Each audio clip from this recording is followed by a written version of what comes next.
What a couple of weeks for the New York Mets. Perfect time to start a new podcast, the AMF Monthly. I'm joined by John and Matt. Hi guys, how you doing? How's it going? Good, sir.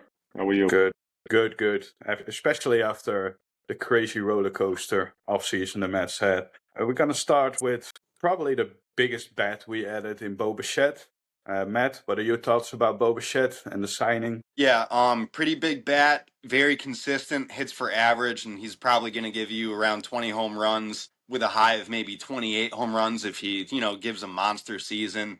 I'm surprised that he signed to third base. I thought he was maybe going to shift to second base, if anything. That's naturally where a weaker throwing shortstop would go with a little less range.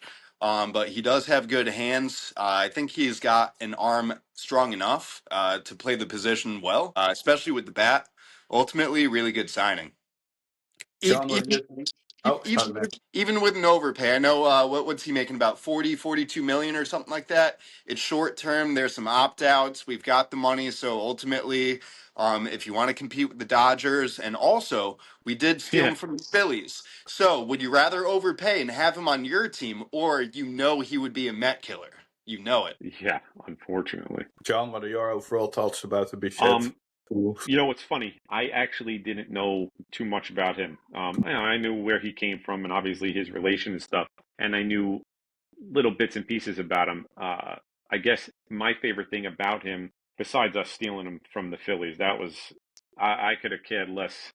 Just great. That was great. It could have been them or the Braves. That was fantastic. I like his energy. It seemed like we had a lot of energy with the older guys that were there with us. But something was wrong. But his energy, hopefully next to Lindor, they could feed off each other and it'll be real nice. His arm can't be any worse than David Wright's. We all love David Wright, but any game I watched with David Wright, he would always skip the ball into first base. So if he can make a throw over to first, I think we'll be good.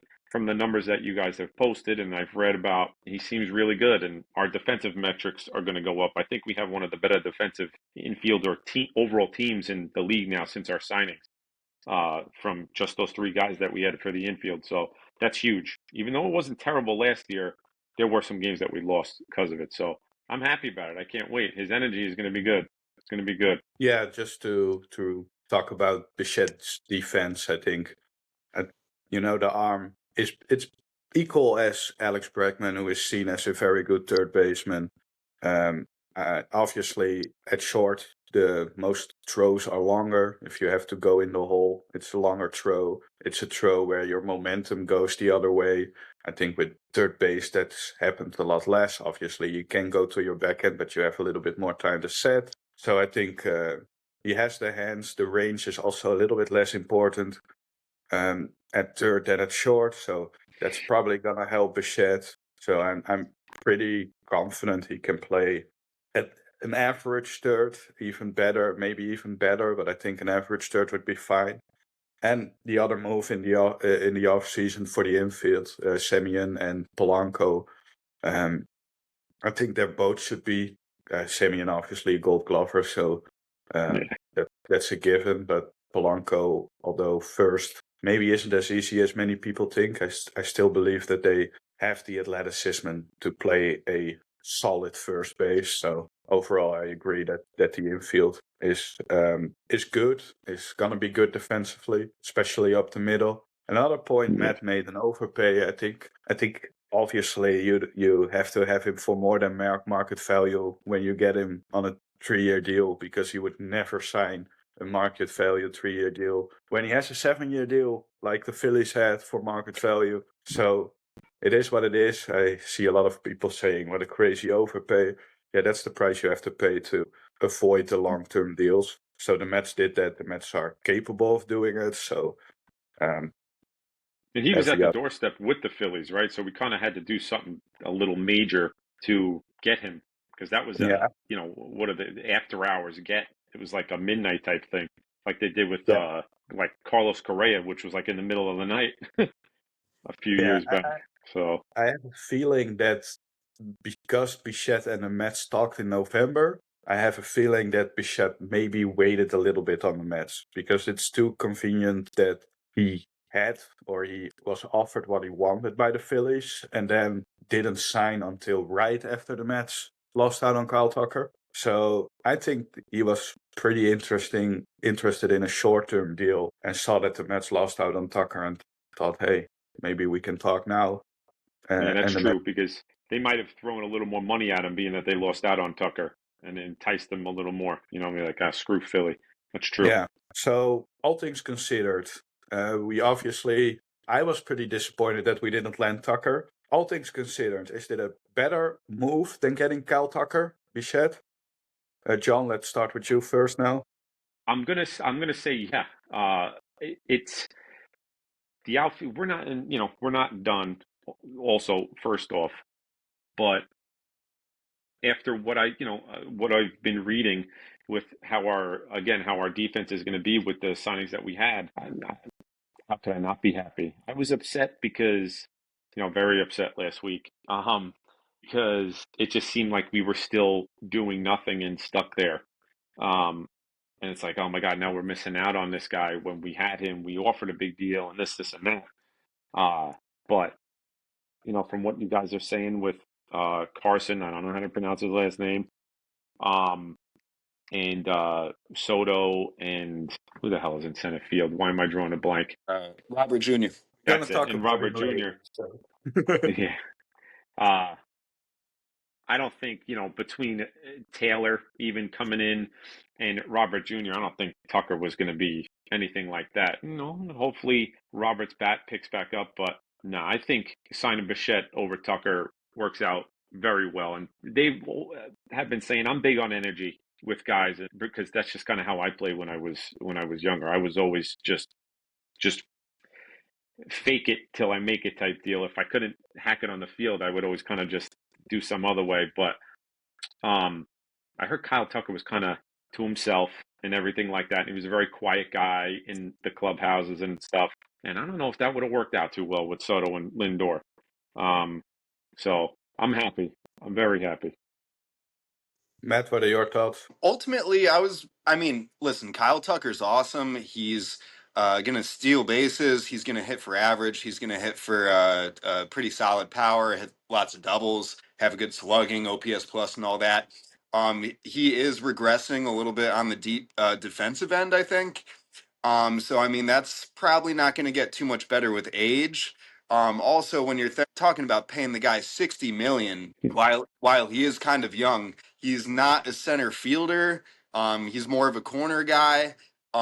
His speed, if you look up his speed savant statistics, he started out when he came up above average speed, and right now he is very below average speed, kind of that Soto level. But you did see Soto just swipe 38 bags. Tucker just swiped 25 bags with not that much speed. So sometimes being a good base runner can, give you a little longer leash with your longevity there. Ultimately, I like the Bichette signing better. I think he fits with the team better because now we get to bring in Robert Jr., who is an elite defender. And up the middle, we've got Lindor, Semien, Robert Jr., and then we've got Taylor to play left field before bench comes up, or what they'll likely do is probably get one more platoon guy, veteran type or whatever, to play half the season until bench comes up and switch him to the bench. Ultimately, I love the move. I think Bo Bichette fits great. And Tucker, while, yes, he would have been great for the Mets, $60 million for another slower corner outfielder, not a fan. Yeah. And also, it also turned out to be a 4-year deal instead of a 3-year deal. Yeah, Tucker was a lot of money. I think we can blame the Mets for trying. 60 million is crazy. Would I have been happy for the deal the Mets signed and get Kyle Tucker? Obviously, I was pretty disappointed when the Mets didn't got him, but I think the Mets did a great job because not just Bichette signed. Matt already mentioned him, but we also traded for Luis Robert. I think that wouldn't have happened if we got Kyle Tucker. Probably was bench his center then with Taylor until bench is ready. And now you have freed up spot for bench. So for left, what is probably his better position. So now you have an elite defensive center fielder. we have seen that story. Elite center field defense in center for the Mets with maybe less of a bat. So are you comfortable with Luis Robert if he bats like he did the last 2 years? Do you think it's still comfortable with that elite defense, or do you want more? And if you want more, do you have confidence in it will be more? Matt, start with you. Yeah. So ultimately, if the guy produces the same season that he did last year, I'd consider that worth it. Even though, listen, the OPS plus was around 85 or 86, around 15, 14 points below that average mark. But, we've seen him put up, what, a 130 OPS plus, 120. I think his average is around 111, 113, something like that. So, I mean, listen, if you're getting top of the line defense and a guy who's going to hit you 15 home runs and steal 25, 30 bags and hit 220, 225, and you're paying him $20 million, which today is a steal. I mean, on the low end, I think I think it's a good deal. And then his ceiling, I mean, the guy could hit 25 plus home runs and steal 30 plus bases and, hit probably 240 or something like that with elite defense. I really wanted to see Buxton come in, but I think it was unrealistic. So ultimately, Luis Robert, kind of a good buy low. Acuna, would have loved to see him as a Met. I think he will ultimately become at least an average, possibly above average player. But for what we're getting in return, I'm not complaining. John? Yeah, and to be honest, Roberts' stuff wasn't too far off from Nimmo's anyway, right? And if his defense and speed is going to be better, I can't hate it. I can't hate it at all. You get scared off by a couple of the seasons that he had over the last 3 years, but at the end of the day, it's an improvement. And you have that new scenery, change of scenery thing with him too. Coming in with three other new guys to really click. And then there's got to be something said to playing next to Soto. You could feed off each other. And when you get elite defense or elite playing at any position, whether it's hitting or fielding, that's priceless. So when he's in the top five, probably. I don't know the numbers on that, but I know how he plays. I like it. I like it. Like Matt was saying, on a type of buy low type deal. I like it a lot. Should be Yeah, interesting. it's also pretty low risk. I mean, Acuna didn't really have a spot with us. I think he was the guy to go in that infield. With all the infielders we got. So also, it's just if he doesn't work out, it's just 1 year, 20 million. If it does work out, you have a 20 million option, so you actually have him for 2 years. Exactly. It's also a pretty good point to add. I like the guy. I think he's an elite defender. I think he was not happy playing with the White Sox, who 2 years ago were just pretty awful. I think. Yeah, I think just to add to that, over there he was a 2, 3, 4 hitter pretty much every day that he was in the lineup because obviously he was their first, second, or third best hitter on any given day. In this lineup, it really takes the pressure off him. You can put him seventh, you can put him eighth, and versus lefties, you could probably put him 3 or 4 depending on the matchup because he does mash lefties from what I believe looking at his splits. So ultimately, you take the pressure off. You could bat him fifth, you could bat him seventh, you could bat him third. I think he's going to do really well if he can stay healthy. And if we have Taylor, that can help, maybe start Luis Robert Jr. 4 or 5 times a week, bring him in on defense, maybe do some good matchups versus lefties. And if you can get 125, 135 starts out of the guy, I love it. Yeah. I saw that they were, sorry, I saw that they were talking to Vientos about throwing him in the outfield a lot more this year. I don't know. Did he mess around with that last year? No. Did we ever have him out there? No, right? I think Beatty has a little left field experience. Yeah. Is it Beatty that I'm talking about? Okay. But did Beatty Mark play out in the Vientos outfield too? No, Mark Vientos in the outfield. If they're gonna try that, that would be. Wow. That's like shades it was Beatty. No, you're right. Lucas, No, that's my fault. Lucas Duda, Daniel Murphy, right? You remember those days? I think it would be even worse, to be Yeah, honest. I mean, the guy has a good arm, so if he gets the Yeah, ball, he can chuck it in pretty well. He's got like a Marte arm, or not that, quite a Marte arm, but better than Beatty. yeah, definitely better than Beatty. He has a good arm. Yeah. That's the only thing on the defense that Mark Vientos does well, but that's an whole other story. I'm gonna Yeah. move back to Luis Robert. I saw an interesting point on our group that the lowest walk rate that Luis Robert had was in his great 2023 season, where he was a terrific, I think, 25 type home run guy, maybe even more. So to me, that's really interesting because, like what Matt said, in that White Sox lineup, I think he is much easier to work around for opposing pitchers, so they don't have to throw him strikes. He does have the tendency to chase a little bit. So I think in the Mets lineup, the other pitchers are probably maybe a little bit more in the zone because there's a lot more pressure on the pitchers in our lineup as well.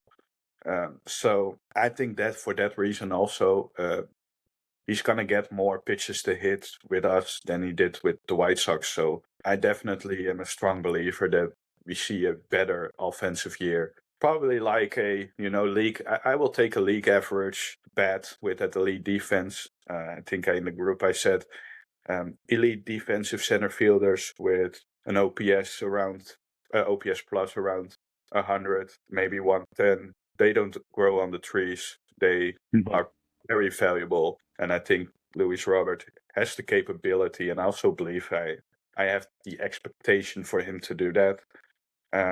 Like Matt said, even if he doesn't do that, he still has that elite defense. But I'm a believer in Luis Robert, and if he does that, this was a major steal for a guy who didn't really have a use for us, was out of options, and a 12th round pick from last year. I mean, come on, you make the trade every time, so good job on Stearns with that. Yeah. Moving on with our big fish for the rotation.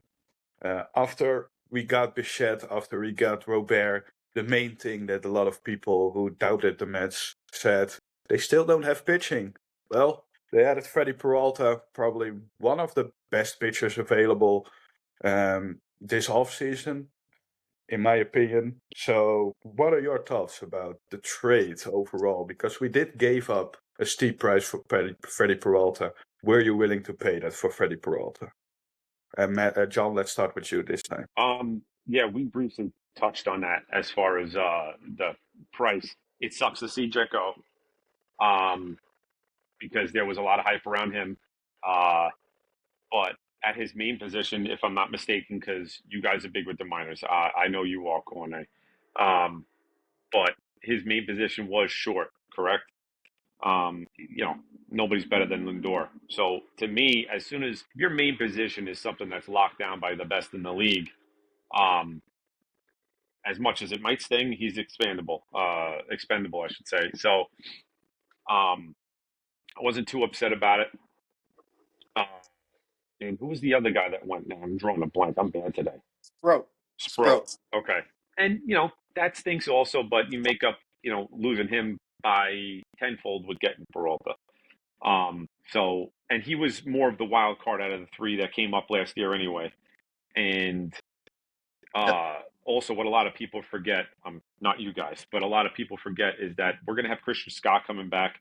He was pretty solid when he was healthy. So I think they kind of saw that and it was like, and we still got a chance at Valdez, obviously, that this price wasn't too steep. And the relationship between Peralta and Stearns, because Stearns, I guess, drafted him or brought him into Milwaukee.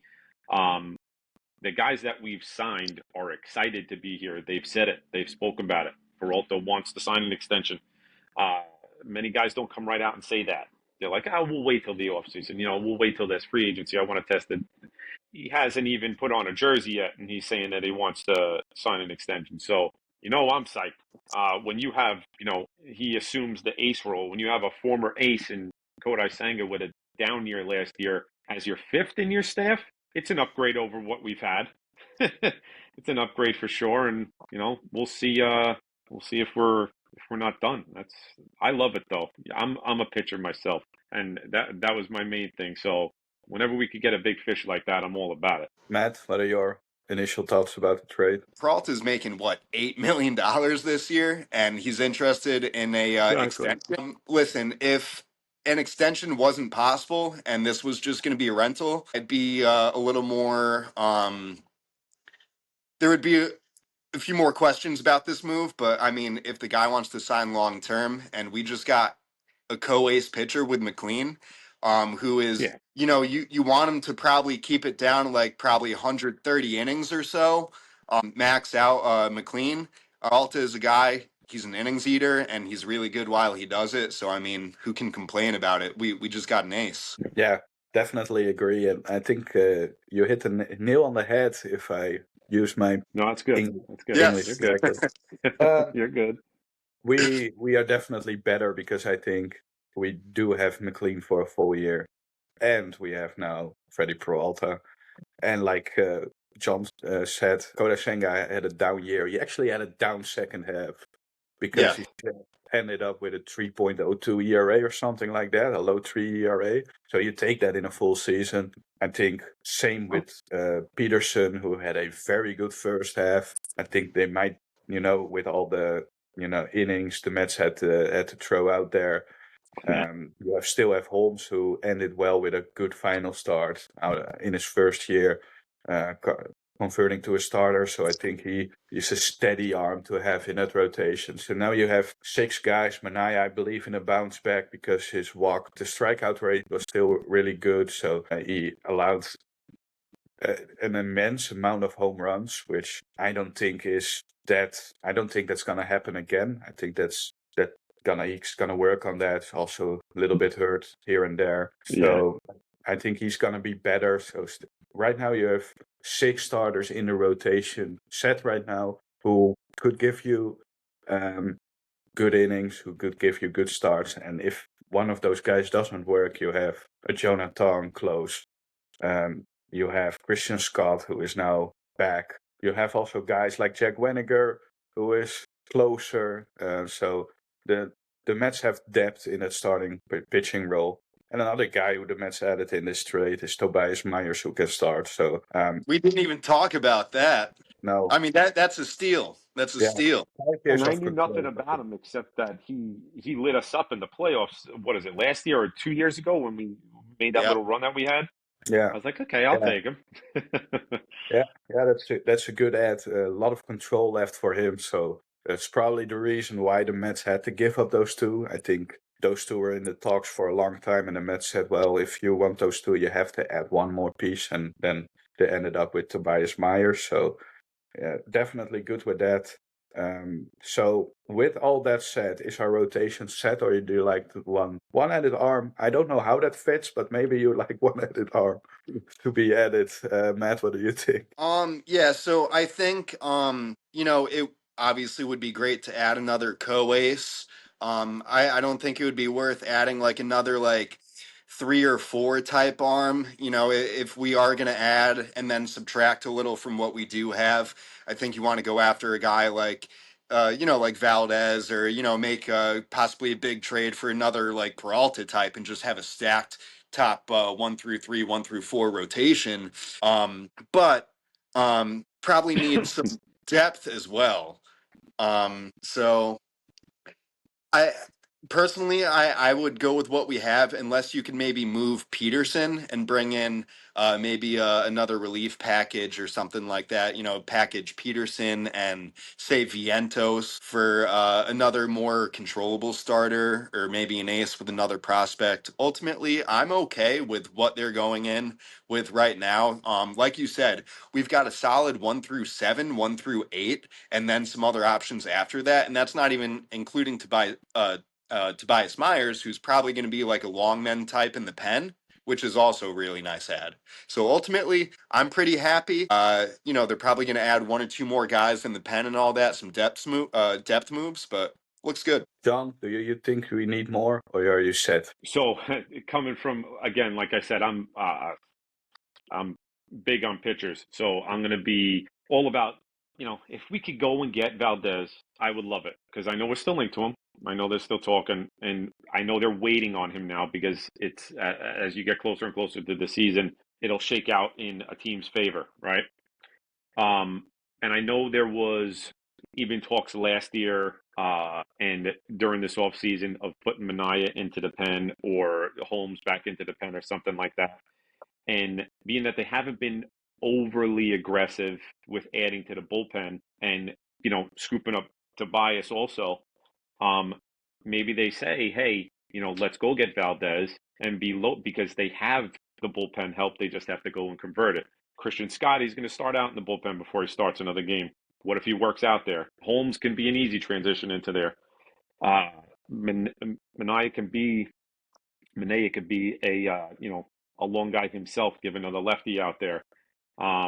I know there were talks of maybe, like Matt was saying, packaging Peterson and something like that with somebody, and maybe he becomes expendable, or Senga for that matter, being that he's been on the block since the end of the season. But I don't know. I remember Richie mentioning somewhere about Sir Anthony, and then he just got signed. Um, it doesn't seem like the Mets were linked to any big bullpen arms. Even Devin Williams kind of was a surprise. So I think maybe they're going in-house with stuff, and they might just convert guys. That's just what it looks and like it reeks of to me. Um, so I guess we'll see. The way they're doing stuff now, um, they're moving along pretty fast. But to the root of it, the rotation is better than last year. There's no doubt about it. So I'm excited because the last few years, I've always said it in the group. Um, I think the team was okay. The pitching was where we needed to add to, especially the pen and stuff like that. And it's better. It's better because we were spoiled 10 years ago with the big four. uh, and not many people get teams like that. So it's nice to see what we have. Peralta being at the top. I think if we get Valdez, we'll be spoiled again a little bit. I think it'll be nice. I agree with the word spoiled. I think Yeah. I think right now it's a long shot that the Mets add to the rotation.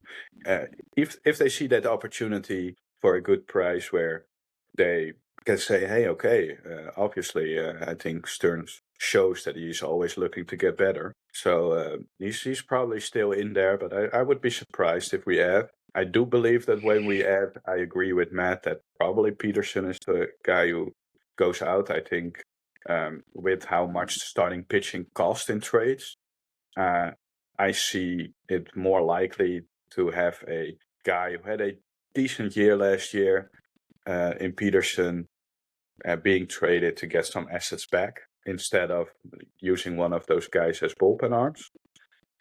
So that leads me to the next additions the Mets made. The Mets made 2 additions to their bullpen in actually 3 if you count Greg Kimbrell, but for right now he's a minor league deal. Yeah. So, Yes, I forgot. I mentioned that to you last night too. Yeah, you did. So for now, the 2 who are probably set on the opening day roster are Luis Garcia and Tobias Myers, aforementioned Tobias Myers. John, you already said it a little bit, so we'll start with you this time. The bullpen, is that a set thing, or do you like to add a little bit more, or just dead pieces, which is never a bad thing, minor league dead pieces? Well, we have our closer. Who's our setup guy right now? Do you guys think? Because Weaver. Weaver, and then we have. Oh my God, I'm drawing a blank. Who got Minter? Minter is coming back soon. Coming back. So probably not back on opening day, but soon after. You can. That was my next question, so you can grab that as well. But you can. No. What I'm now gonna say. Dylan Ross is a guy I'm intrigued by who was on the roster the last couple of days. So maybe he's a guy who can be that, lower leverage arm early on in the season to add. Mhm. So my question that I wrote down was, is there confidence to get those guys up in the bullpen and maybe hope that we finally can develop some bullpen arms ourselves instead of buying all those bullpen arms? I know. So that's the state of the bullpen right now. Are you content with? Yeah, I mean, I am happier with it than last year. I was happy with it last year with the additions we made, and before that, I wasn't, especially when Minter had gone down. But the way it's shaken out, and what I mentioned, and maybe converting guys to there, I think it's solid. I think it's solid. I'll keep it short and sweet. I like it. I like it a lot better than last year. I'm happy with it. Matt, your thoughts about the bullpen right now? I mean, on paper, I like it. We've got two good lefties in Rayleigh and like you guys said, Minter's coming back. Williams and Weaver in that 8-9 role. And with the addition of Kimbrel, I know it's just a minor league signing, and it's most likely that, he probably plays like 3 weeks for us and then gets released or something like that.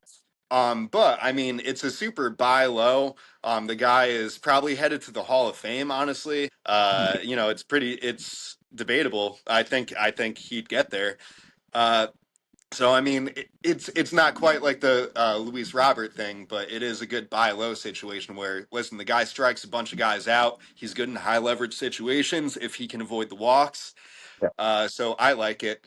Ultimately, I think we need probably one more, or probably another good lefty and another good righty. Honestly, like some more seventh inning, possibly eighth inning guys.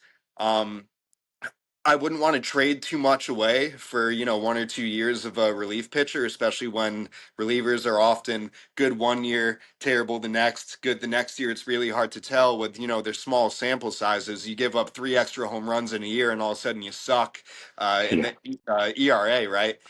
So I would go out and probably get one more setup man righty. And if you could find maybe not an eighth inning lefty, but another lefty who, can come in the sixth, seventh inning, be a good depth move. Definitely. Like you guys said, some of the younger guys or even Mania can be a long man in the bullpen. I do like that idea. Maybe having an opener and then having Mania come in for like 3-4 innings. Something like that could really work out. I think maybe just add one or two smaller pieces to the pen, seventh inning pieces, and I think the depth is pretty good. Yeah, I am wondering if that fits because I think we're gonna go with a 6-man rotation. So with a 6-man rotation, you have 7 bullpen arms. That's So true. So it might be set. yeah. So right now you have Williams, Weaver, Garcia, Rayleigh, Minter. I probably think Myers is there. So then you have just one Yeah, spot you left. got you got to put So, Myers in there for sure. yeah. So Um, you have so one spot left where I mean, And he in the could be the early. opener, like you were saying, man. Yeah, I Yeah, mean, have Kimbrel battle it out with the young guys, yeah. basically, and you get one other guy kind of like Kimbrel. I mean, you're not going to find another headed toward the Hall of Resume. Fame type Yeah.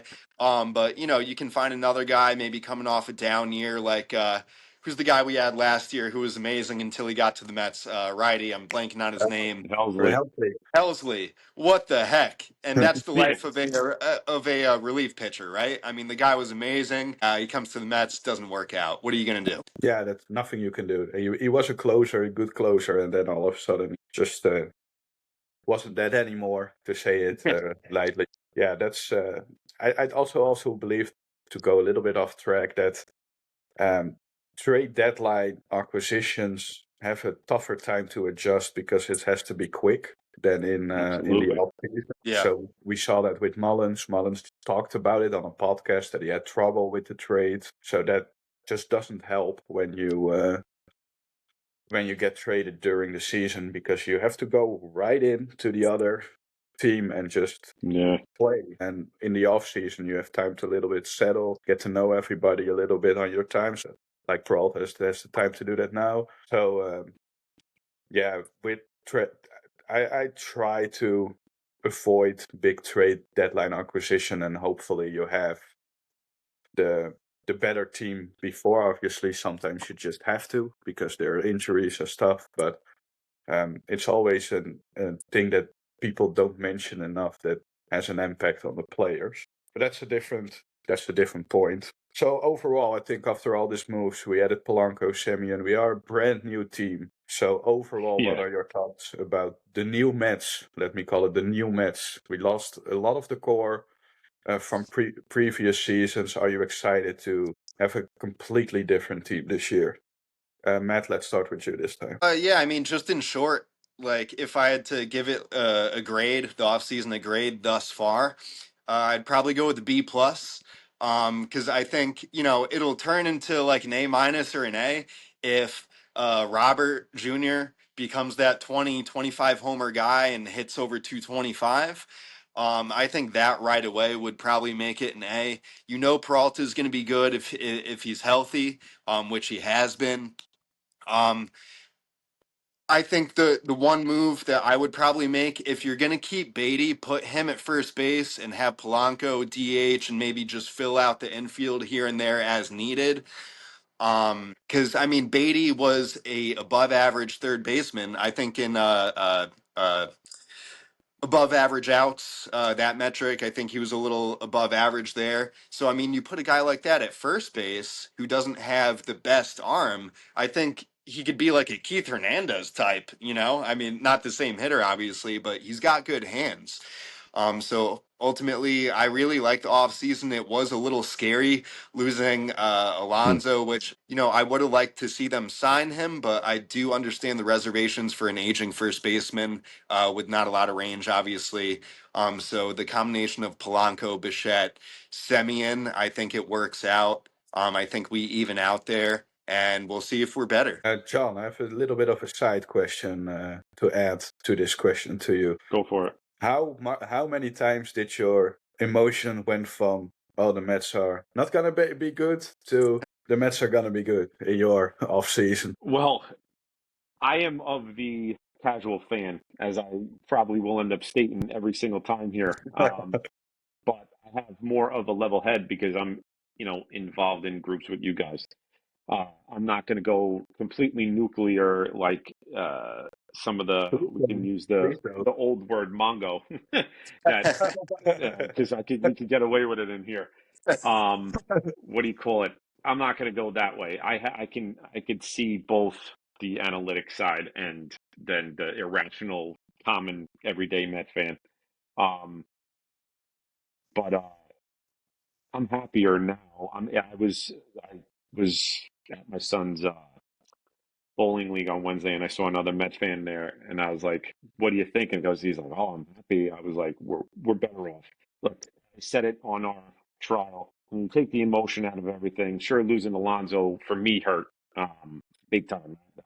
Me and my father were on huge Alonso fans since the rookie year or whatever. He brought a lot of excitement. Um, to see right away the defensive numbers and the with the runners in scoring position numbers that these guys are putting up and bringing to the Mets and where we stand now. If I wasn't happy, if I wasn't happy with everything going on and with all the acquisitions, I'd be a fool. So I'm excited. I'm excited. Compared to a week and a half, 2 weeks ago, I'm excited. I really am because it went from just Devin Williams to about 10 different signings that we did, from Garcia to Peralta now. It's a completely different team. And I think a lot of the guys that are still there that didn't get traded away had a lot to do with who has come into the clubhouse, because of what they were saying with dysfunction within the clubhouse and stuff like that.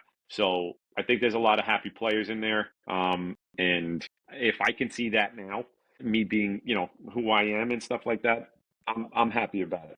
It's good. We're gonna be just fine. Yeah, I will end the podcast on this note because I think you made a very good point there, John. The clubhouse obviously was an issue last year. We have seen the reports, and I think the person, not only the talent that the Mets brought in, but also the personnel that the Mets brought in, definitely is gonna help. I think Semien, Peralta, if you see the clips of him, are all guys who can get some people going the right direction in a tough season. So I'm also very excited to see a fun team like we did in 2024. I think we lost that in 2025, and I think it's going to return in 2026. And then if you have a fun team, the talent will flow even more. So that's my end note. But obviously, I can't let you go off with another trivia guess this, Matt.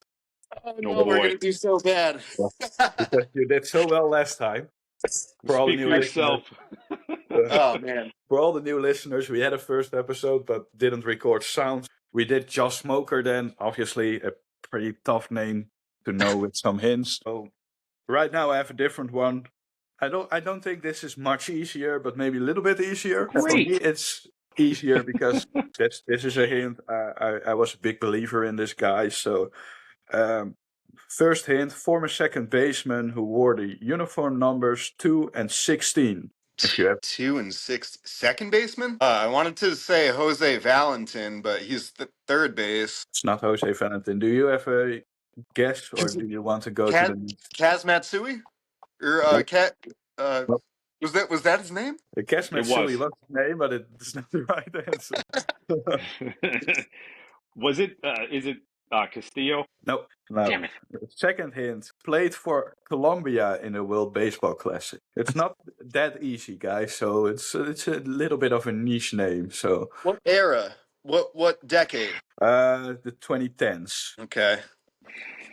Oh man, you're so good. Mostly I will give you players from that time period because that was the time that I know the players from the top of my head. Just a hint for the next time. Because I became a fan in 06, late 06. So it's mostly that time frame because I do want to have players that I know myself, not that I have to look it up. Second base. I'm drawing a blank, man. I feel worse than the smoker situation the other week.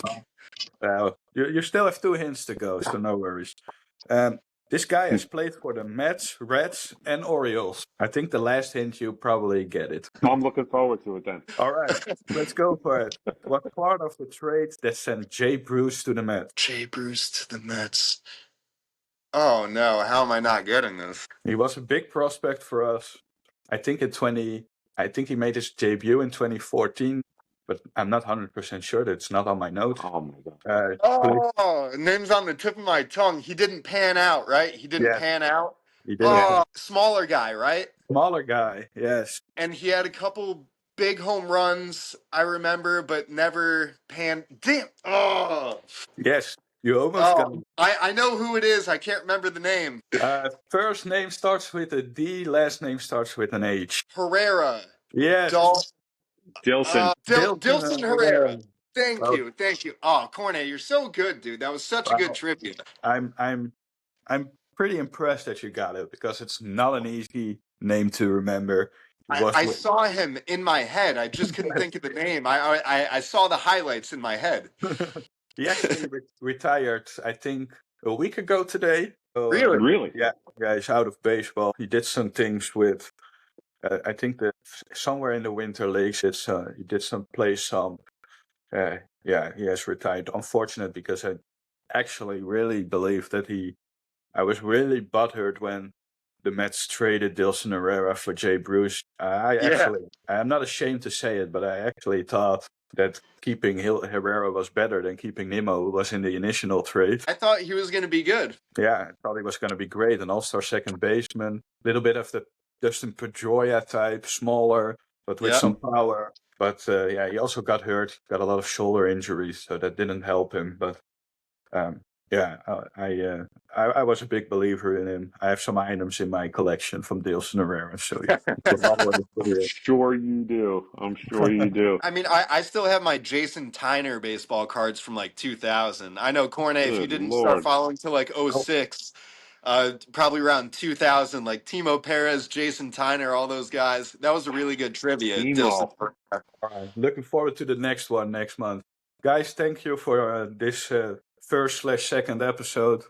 We're going to put it on the group soon. And thank you for joining me. Thank you for taking the time in your schedule to do this. And I'm looking forward to the next one. And I'm looking forward to the Mets season because the next one will be around probably the first spring training games. So then we're probably a little bit more excited for baseball to start. So looking forward to that. Again, thank you. Let's go Mets. Let's go Mets. Thank you, bud. I got it's on there too.